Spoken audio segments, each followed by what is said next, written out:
This is July 14, 1789. The starving people of France have risen to overcome the powerful monarch's despotic regime. Light shines upon democracy. Power to the people.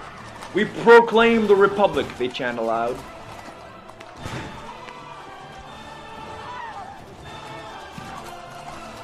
What must we do with this dethroned tyrant? Life in prison with eligibility for parole after 25 years? I think not! Qu'on lui coupe la tête!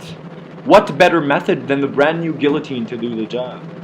Louis XVI comes up to the bench, the final judgment delivered by his loyal subject. Ready, get set. Wait a minute! What about justice, reason, philosophy? The death penalty is a punishment on which the world disagrees. However, the question of the legitimacy of this practice still remains highly controversial in the world, especially in the 21st century. Indeed, capital punishment is commonplace for 53% of all states that boast observer status at the United Nations, many of which use capital punishment in instances of murder, rape, and even homosexuality. The United States of America is one of these countries which allow the death penalty as a capital sentence. However, the constitutional nature of this debate and the odds at stake make it a hot topic. In recent years, some states have legislated against capital punishment, ending death penalty altogether. In support of these new laws, the Bill of Rights' 8th Amendment prohibits the use of cruel and unusual punishment. This amendment also involves a frequent update from the courts about evolving standards of decency, which objectively change within the community. Thus, the U.S. Supreme Court has supported restrictions to the death penalty on this basis. In addition to the consideration of the crime's gravity and its penalty's consequences, the court has to keep in mind how other criminals are punished and how other jurisdictions penalize for the same crime. For the sake of proportionality, the Supreme Court has invalidated some laws that resulted in an inappropriate use of the death penalty, sometimes discriminating against certain minorities or simply because of the offense's nature being unbalanced for an execution. Furthermore, the Supreme Court has banned the use of the death penalty for those suffering from mental disability, claiming that a mental handicap alters the gravity of their crime. A few years back, following another judgment by the justices, the possibility of capital punishment was removed for rape cases and murders committed by juveniles. The method of execution, once again in concurrence with the 8th Amendment, is heavily debated. Among the states that still use the death penalty, the electric chair, as well as lethal injection are among the most popular methods. In Utah, even the use of a firing squad is permitted if the injection method fails. The conclusion that can be found in this American example is that the death penalty stays legal when used in proportional retribution to the crime it punishes. Among the 50 states, however, the great span of judiciary cultures makes it hard to achieve national consensus on the subject.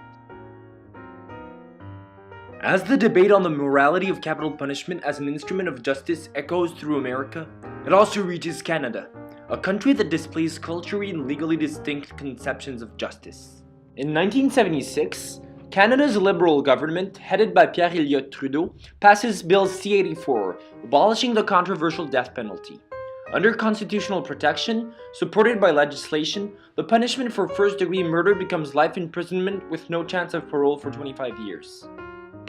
However, this political response to a much more intrinsic moral issue leads to the contestation of this decision, as many individuals, pressure groups, and provincial governments have vouched for the reinstatement of this punishment ever since.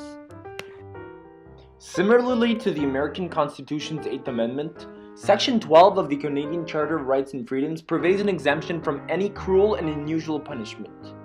The Canadian government simply interpreted this decree differently from its southern neighbors, legislating against the death penalty.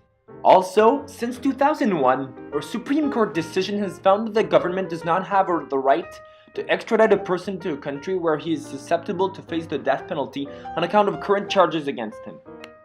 Finally, a very recent Supreme Court ruling restraining the illegitimate imposition of minimum sentences for crimes related to firearms could be interpreted in disfavor of the possibility of reinstating capital punishment in Canada.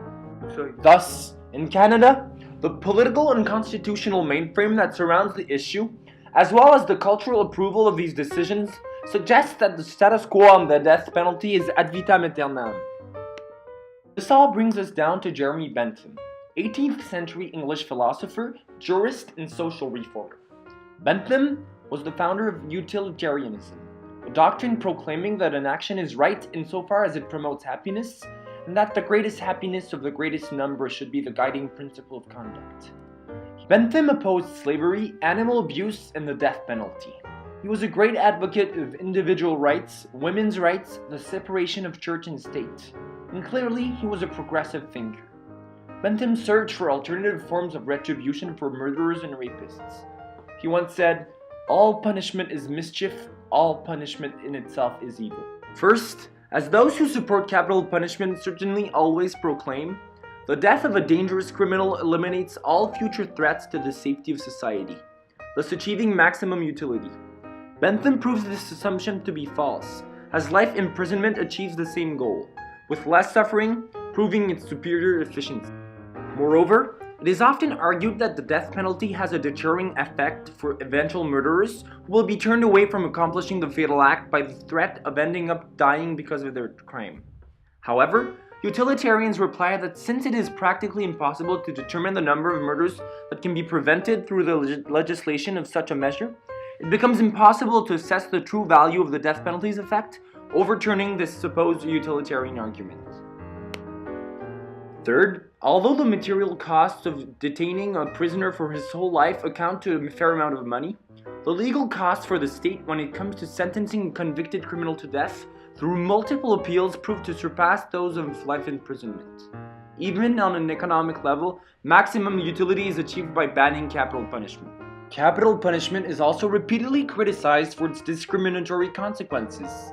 Of 19,000 people who committed willful homicides in the US in 1987, only 293 were sentenced to death. Who are these few being selected to die? They are nearly always poor and disproportionately black. People go to death row simply because they have no money to appeal their case, or they have a poor defense, or they lack the fund to being witnesses in courts, or they are members of a political or racial minority.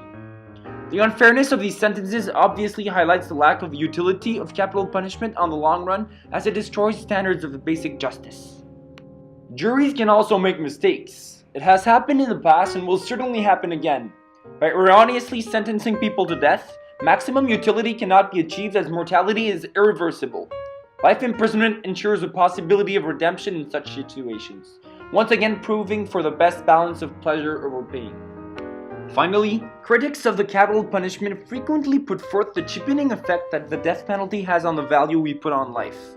As a long-term effect, the generalized moral devaluation of life implied by the death penalty has a great impact on the utilitarian balance that strives for happiness. Beyond all philosophical inquiries, comparisons between Canada and the US in moral justice, get real dude, this is 18th century France.